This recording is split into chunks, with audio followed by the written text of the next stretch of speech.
Just another routine mission. Why do they always say that before a mission? Of course it's routine, you haven't done anything yet. It's everything that happens along the way. The choices you make, the paths you choose, that turn the routine into anything but.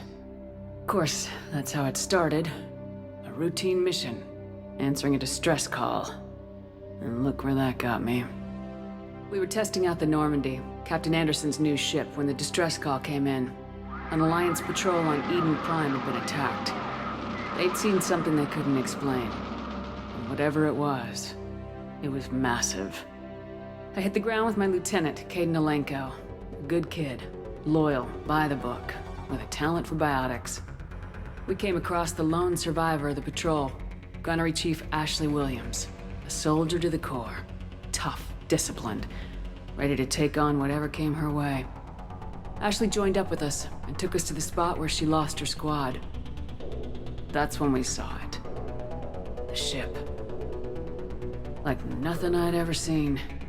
It was massive, scorching the colony and everything around it as it blasted away. We followed the path of destruction to an artifact, a beacon left by a long-dead race called the Protheans. The colony had dug it up, and whoever attacked them had tried to take it. Lieutenant Alenko made the mistake of getting too close. Hit him with some type of energy. I grabbed him and threw him out of the way. That's when it hit me.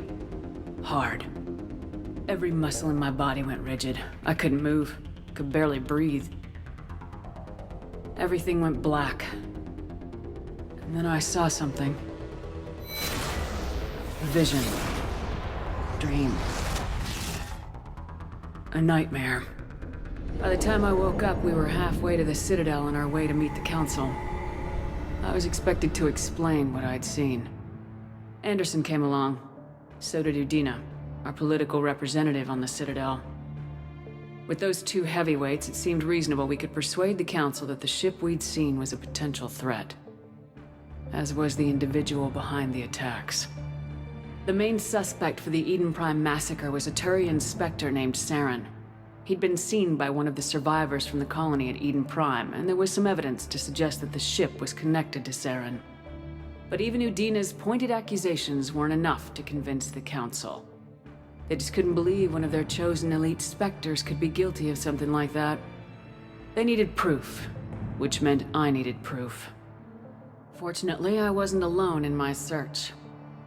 Garrus, another Turian, wanted to help. A top agent for Citadel security. Despite orders from his superiors that he shouldn't get involved, he told me he was suspicious of Saren and he had some useful leads. More importantly, he was willing to share them. That led me to Rex, the biggest, nastiest looking Krogan bounty hunter I'd ever seen. He turned out to be more than just a brute. It was his intel that led us to a fugitive with incriminating evidence on Saren. The fugitive turned out to be an energetic little Quarian named Tally. A tech expert with a knack for hacking, she'd procured some information on Saren.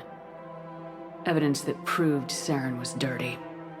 Tally's evidence proved that Saren was responsible for the massacre on Eden Prime, and the immense warship we'd spotted was in fact Saren's flagship.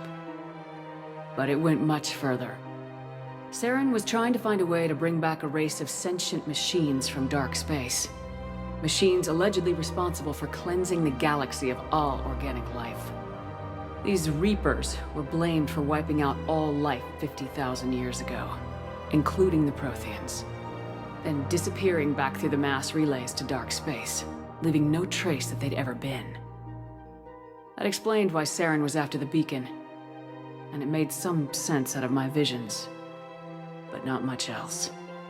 We couldn't convince the Council that the Reapers were a threat. But they agreed Saren had to be stopped. They stripped him of his Spectre status and gave me the honor of becoming the first human Spectre. My first task? Bring down Saren. Anderson decided to stay behind, giving up his ship, the Normandy. He told me I'd need it more than he would. He also pointed me in a direction. Liara. A Prothean expert, adept in biotics, and maybe most importantly, daughter of Benezia, Saren's top lieutenant.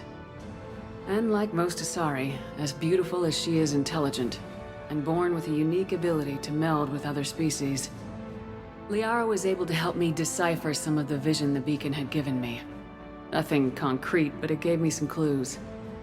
And a new appreciation for the Asari. Her technique for accessing my vision was unexpected, but not at all unpleasant. Kaidan was a little concerned about the connection I shared with Liara. As commander, I knew either relationship had the potential to interfere with the mission. I told Liara about how I felt. Apparently, she felt it too. But we agreed we wouldn't let it get in the way of our mission, finding Saren. Thanks to Liara's help, we had our next lead, Benezia.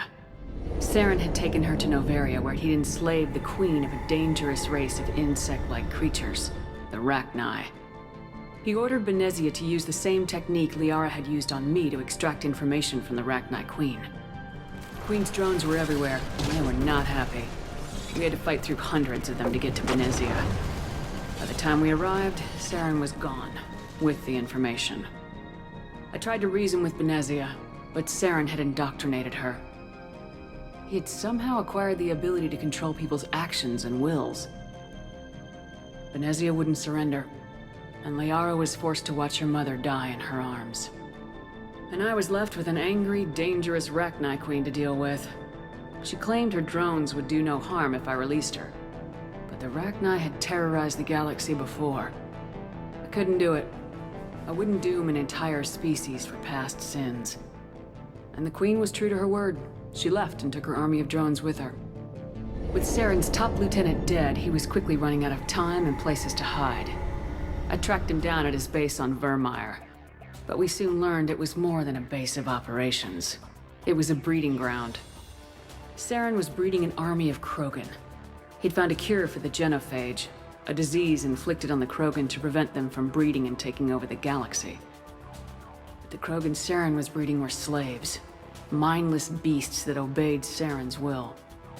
I had to destroy the base and all its research. Rex disagreed, violently. Rex wanted the genophage cure for his people. I tried to convince him to help me destroy it, that these Krogan weren't real. But he wouldn't back down. Fortunately, Rex is smarter than he looks. He realized this wasn't the way to help his people, and that Saren was the real threat.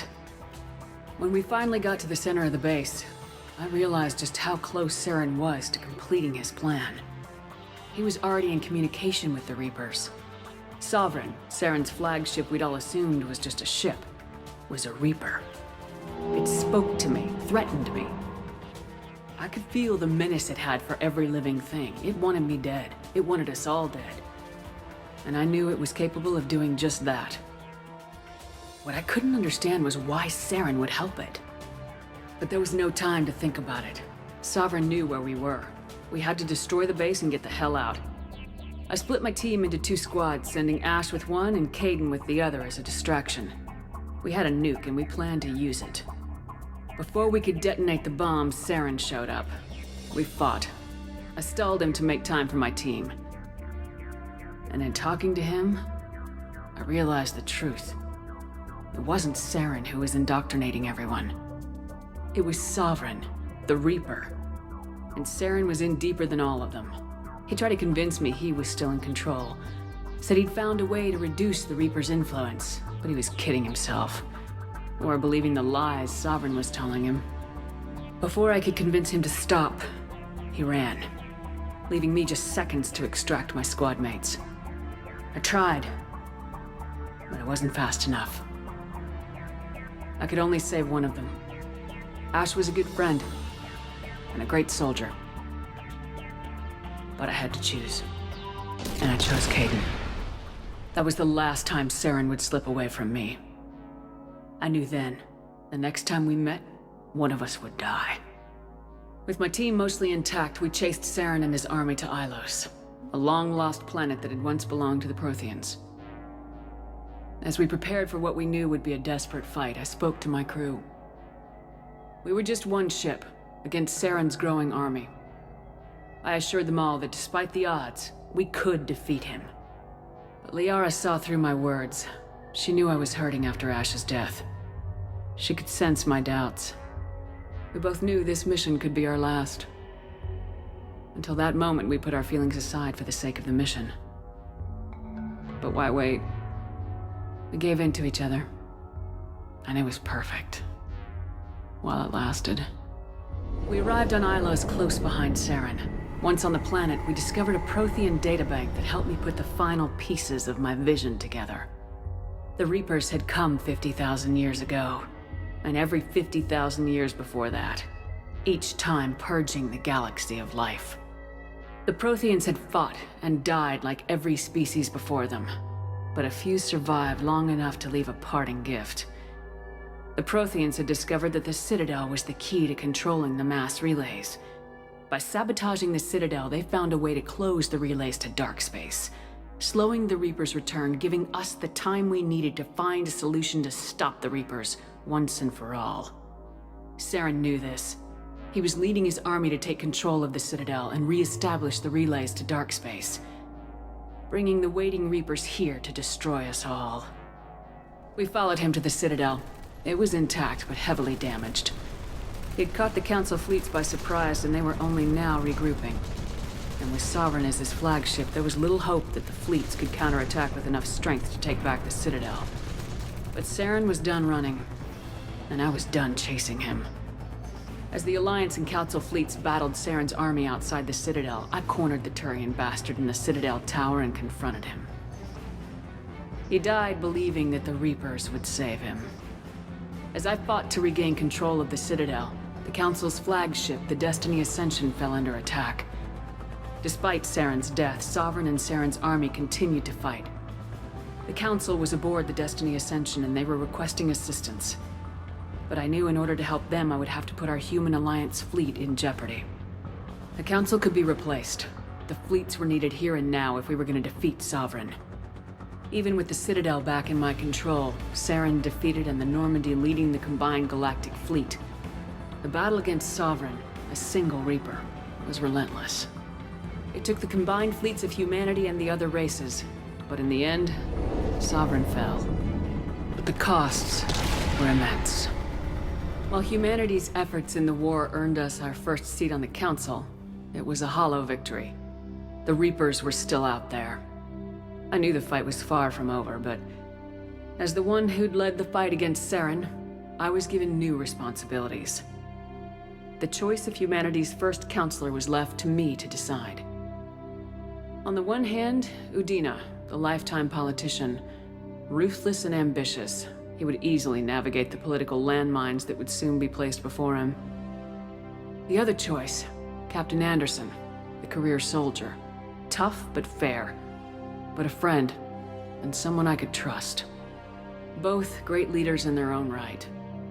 Anderson didn't want the job, which was a sure sign he'd be perfect for it. No ambition to get in the way. The war was over. The threat had passed. In time, the Council would rebuild itself. The Citadel could be repaired. Even the pain of lost friends would fade. But none of that mattered if the Reapers were still out there. And if they were all as powerful as Sovereign, we had to find a way to stop them. I had to find a way. I gathered my crew, took my ship, and went in search of answers. Officially, the Council would only say I was assigned cleanup duty, routing out any remnants of Saren's army. Just another routine mission.